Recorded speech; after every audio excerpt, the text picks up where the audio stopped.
They humiliated a 65-year-old housekeeper. Her prayer changed everything. They made her empty her pockets in front of everyone.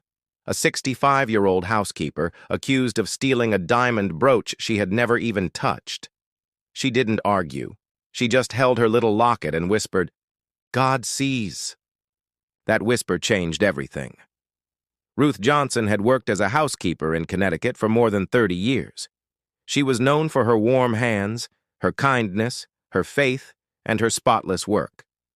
A widow and grandmother, she cleaned homes during the week and sang in her church choir on Sundays. To her, every polished floor and every folded towel was an act of dignity. One evening, she was working at the Whitakers' mansion. They were hosting a grand charity party.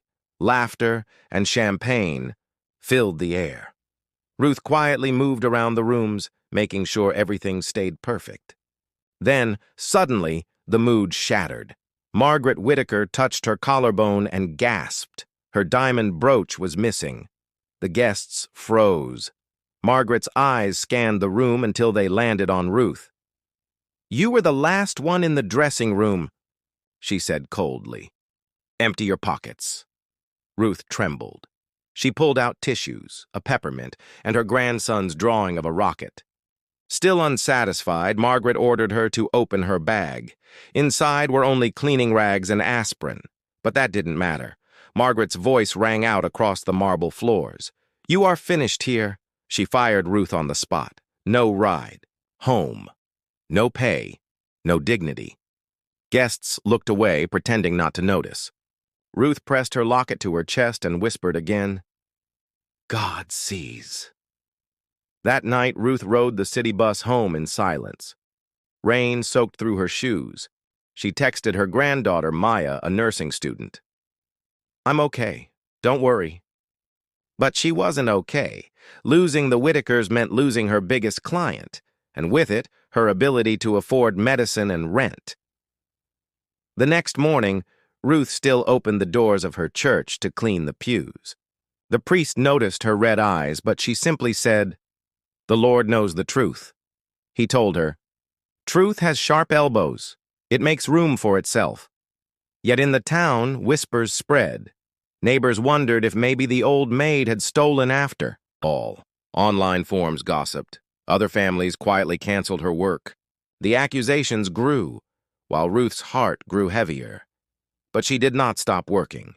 She picked up extra shifts at the hospital, folded linens, and spent weekends at Brookfield Haven, a home for the elderly.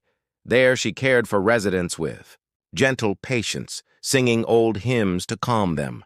One of those residents was Evelyn Whitaker, Margaret's aging mother. When Ruth walked into her room, Evelyn's cloudy eyes cleared. She smiled faintly and whispered, "You're the girl with the gentle hands?" Ruth squeezed her hand and sang softly until Evelyn drifted into peace. Meanwhile, far across town, a teenage boy noticed something strange. He saw Elise Whitaker's boyfriend trying to pawn off a diamond brooch at a local shop. The boy didn't think much until he read online about the missing jewel. The truth began to crack through the surface. The shopkeeper confirmed it later. A young man in a red jacket, the same one at the party, had brought in the brooch. The timestamp showed it was pawned before the party even ended. Ruth was innocent. The priest arranged a meeting with the Whitakers to confront them gently with this evidence. Margaret dismissed it coldly. Ruth stood there quietly and said, "I don't need you to like me. I just need my good name back." Margaret refused to listen. But soon, another surprise came. A lawyer arrived at Ruth's modest apartment. He carried a letter from Evelyn Whitaker, written months before her memory, declined. It was addressed to Ruth, the woman with gentle hands. Inside, Evelyn thanked Ruth for her kindness and left her a fund as a gift of gratitude, enough to pay off debts, cover rent, and do something good. At the same time, the pawn shop called the police. The brooch was recovered, and Elise's boyfriend confessed. The whole town now saw the truth. The woman they had judged was never guilty. Margaret, finally came to see Ruth. Her voice was no longer cold, but heavy with shame. "I was wrong," she admitted. "I accused you because it was easier than admitting my own family was careless. I am sorry." Ruth looked at her calmly. "I don't need your pity. I just need the truth spoken aloud." And so, in front of the entire community, Margaret stood and confessed. She declared that Ruth had been wronged, that her family's pride had blinded them, and that Ruth's dignity had been stolen unfairly. She apologized publicly, but Ruth didn't stop there. She stood before the crowd and said, "Money cannot fix habits. This town needs to learn to respect its elders and its workers. I am using Evelyn Whitaker's gift to start Gentle Hands Home. Care, a cooperative that treats elders with love and hires women with dignity." The crowd applauded. Volunteers lined up, nurses, teachers, retirees. Even Margaret signed up, not as a donor, but as a helper. Slowly, the same ballroom where Ruth was humiliated turned into a place of healing and commitment. Months later, Gentle Hands Home Care opened its doors. Ruth hired women over 60, grandmothers, widows, women who had once been overlooked. They cared for patients as if they were family. Margaret came every Tuesday morning to answer phones and learn humility.